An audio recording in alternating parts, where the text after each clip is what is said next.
By June 1944, the Pacific War had reached a fever pitch. The Imperial Japanese Navy was gathering its strength for a final, decisive clash, anchoring its massive carrier fleet at Tawi-Tawi. But to reach the open sea, they had to pass through the Ushbu Passage, a narrow, treacherous gateway in the Celebes Sea. Little did they know, a lone American predator was already waiting in the shadows.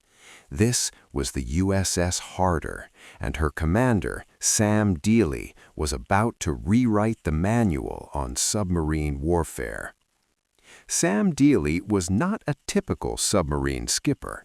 While most commanders were taught to be cautious, to hide deep and strike from a distance, Dealey was aggressive to the point of being legendary. He didn't just want to sink slow cargo ships, he wanted to hunt the hunters. He wanted the destroyers, the very ships designed to kill submarines. This mindset earned the Harder a fearsome reputation, and as they slipped into the humid tropical waters of the Celebes, the crew felt the weight of the mission. They weren't just on patrol, they were the tip of the spear for the upcoming invasion of the Philippines. Life inside the Harder was a grueling test of endurance. In the tropical heat, the interior of the submarine became a pressurized oven. The air was thick with the smell of diesel fuel, sweat, and hydraulic fluid.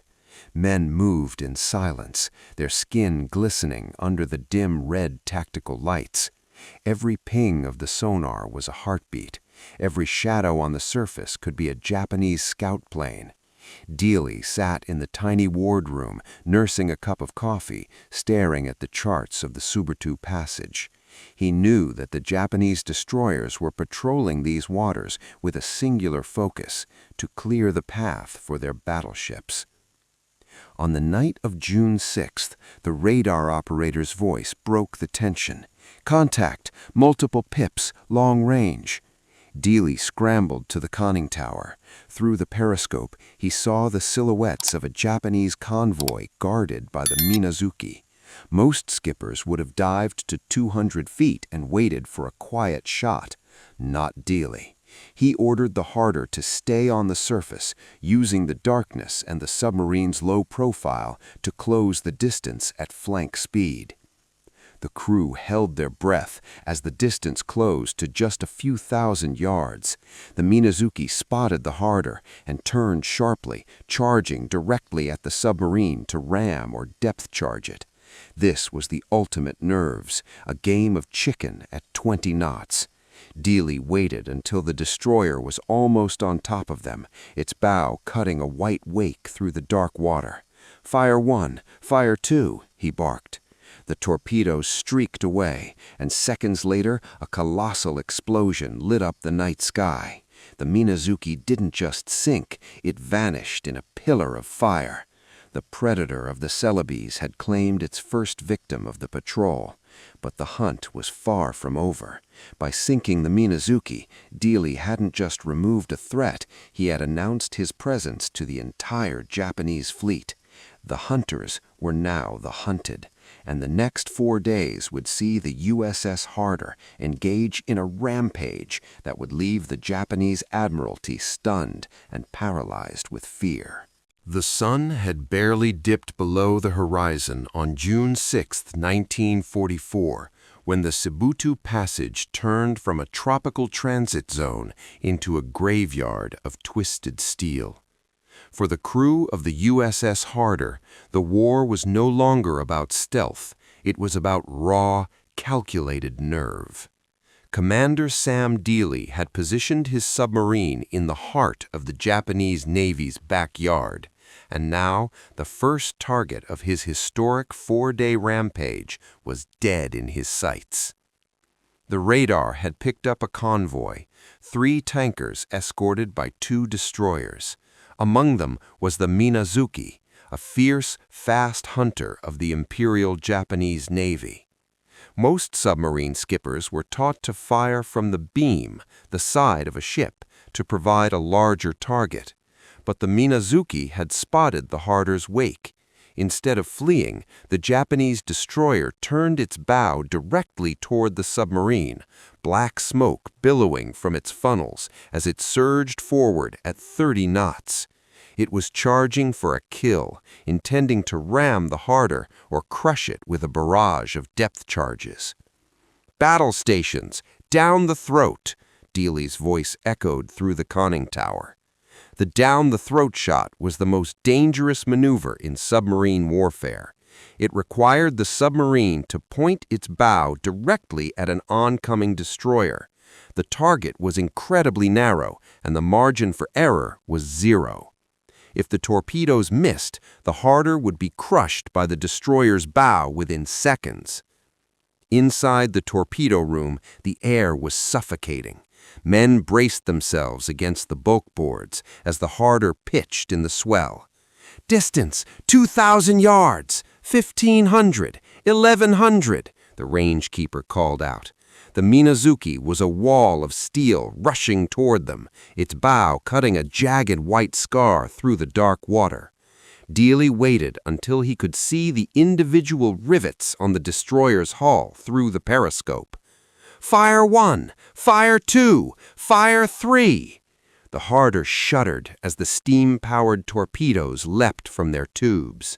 For 9 agonizing seconds, there was silence.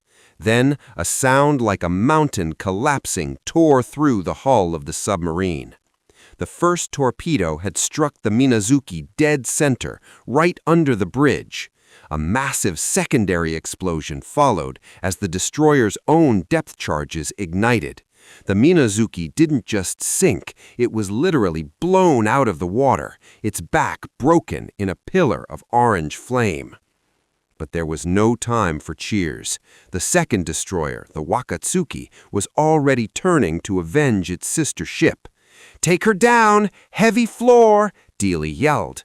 The Harder dived into the depths just as the first ash cans, Japanese depth charges, began to rain down.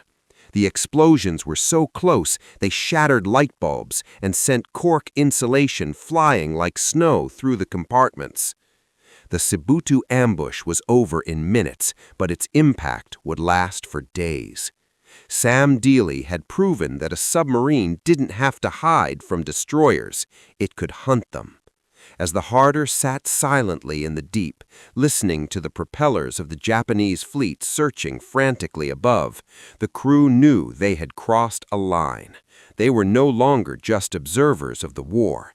They were the destroyer killers, and the Japanese Navy was officially on notice. The news of the Minazuki's sudden violent disappearance sent a shockwave through the Japanese high command at Tawi. By the morning of June 7, 1944, the Sibutu Passage was crawling with anti-submarine patrols. Every Japanese sonar operator was straining to hear the rhythmic hum of American propellers. But Sam Dealey wasn't running for the open ocean. Instead, he did the unthinkable. He turned the USS Harder back toward the enemy's main anchorage. This was the suicide run. Dealey's objective was to intercept any reinforcements moving to protect the Japanese carrier fleet. Around noon, the periscope broke the glassy tropical surface. Dealey saw 2 more destroyers, the Heinami and the Uranami, patrolling in tandem. They were moving fast, zigzagging in a defensive pattern designed to make a submarine's life impossible. Most commanders would have seen the tight screen in the shallow water and opted to stay submerged and silent. But Dealey saw an opening. He saw a chance to strike at the heart of the Japanese destroyer force once again. The Harder maneuvered into a position that seemed suicidal. Dealey brought the submarine to within just 650 yards of the Heinami, a distance so close that if the torpedoes exploded prematurely, the shockwave could buckle the Harder's own hull. The crew in the conning tower watched Dealey's face. He was calm, his hands steady on the periscope handles. He wasn't just aiming for the ship, he was aiming for the magazine, the compartment where the destroyer stored its ammunition. "Fire 1, Fire 2, Fire 3!" The torpedoes leapt from the bow tubes. Because the range was so short, the runtime was mere seconds. The first torpedo struck the Hainami directly amidships. The result was catastrophic. A massive secondary explosion ripped the destroyer apart, sending a pillar of fire and debris 1,000 feet into the air. The Hainami sank in less than 5 minutes, taking almost her entire crew with her. But the kill came with a terrifying price. The second destroyer, the Uranami, was less than a mile away and saw the explosion. It turned instantly, its bow cutting a white furrow as it surged toward the Harder's periscope shears. "Take her down, take her deep," Dealey barked. The Harder began a steep, desperate dive, but the water was shallow and the Uranami was fast. As the submarine passed 100 feet, the first ash cans erupted. The explosions were so close that the Harder was tossed like a toy in a bathtub. Light bulbs shattered, pipes burst, and the hull groaned under the immense pressure of the blasts. For hours, the crew sat in silent running, no fans, no talking, just the sound of their own breathing and the terrifying click-clink of the Japanese sonar searching for them. The suicide run proved that the USS Harder was no longer just a lucky boat. It was a lethal anomaly. One American submarine was now tying up an entire Japanese destroyer division.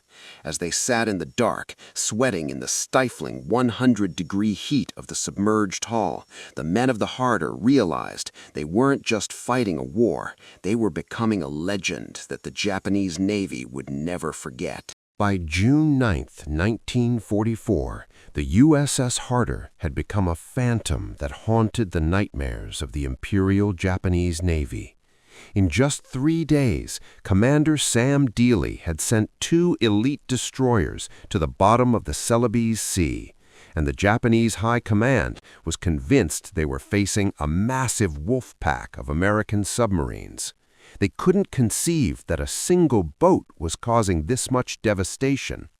This was the destroyer killer's peak, the moment when one submarine didn't just sink ships, but actually paralyzed an entire battle fleet.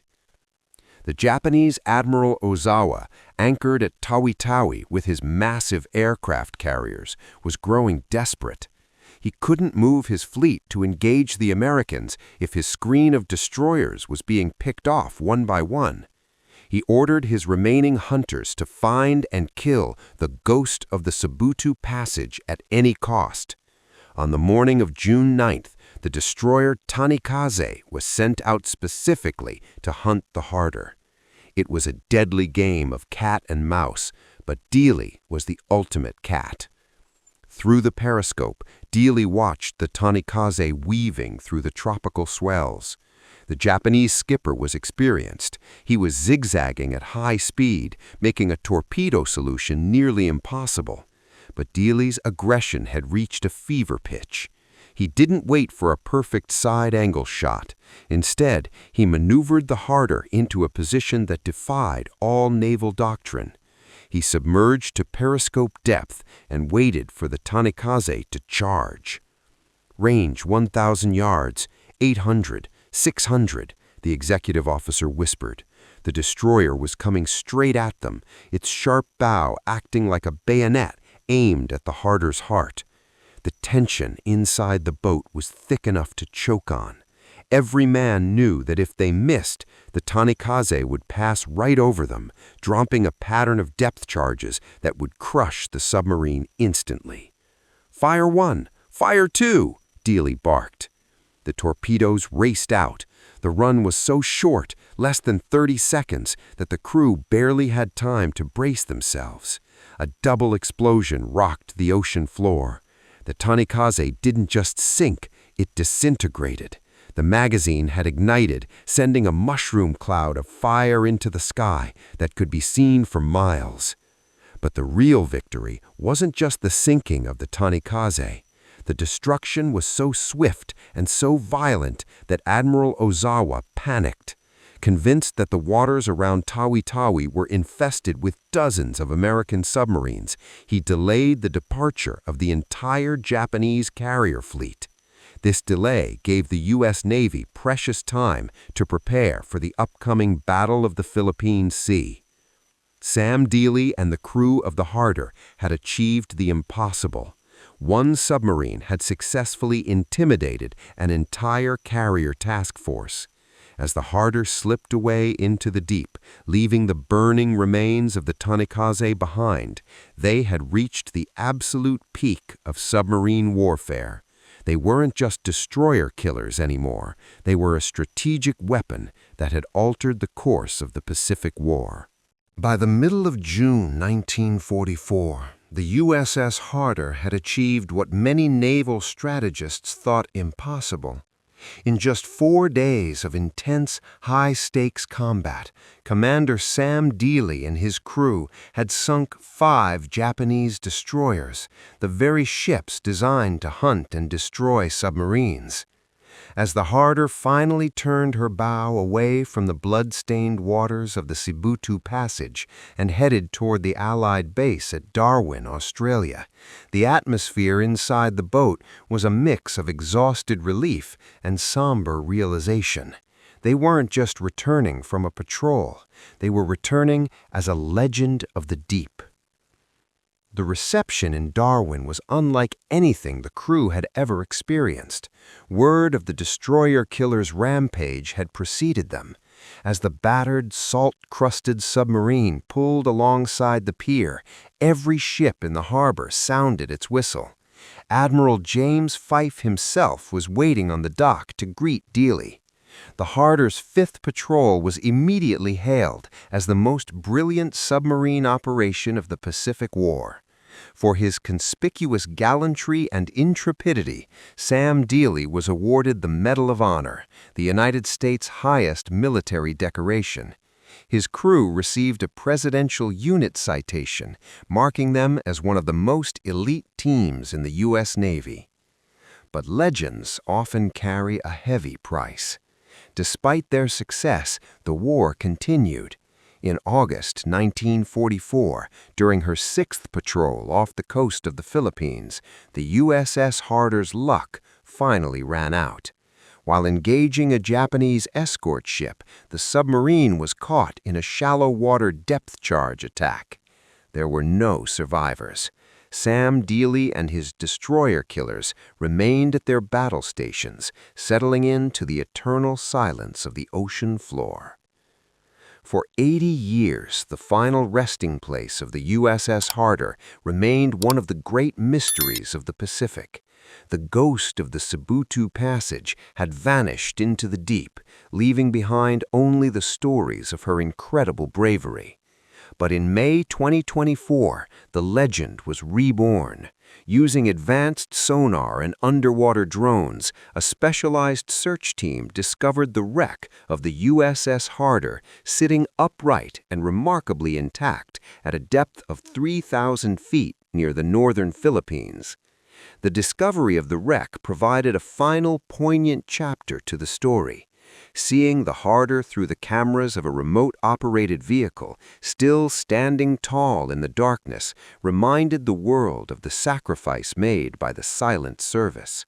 The ship remains a protected war grave, a permanent monument to the 79 men who followed Sam Dealey into the heart of the enemy fleet. The legend of the deep is more than just a tally of sunken ships. It is the story of how one crew's courage paralyzed an entire imperial navy and changed the strategic map of the Pacific.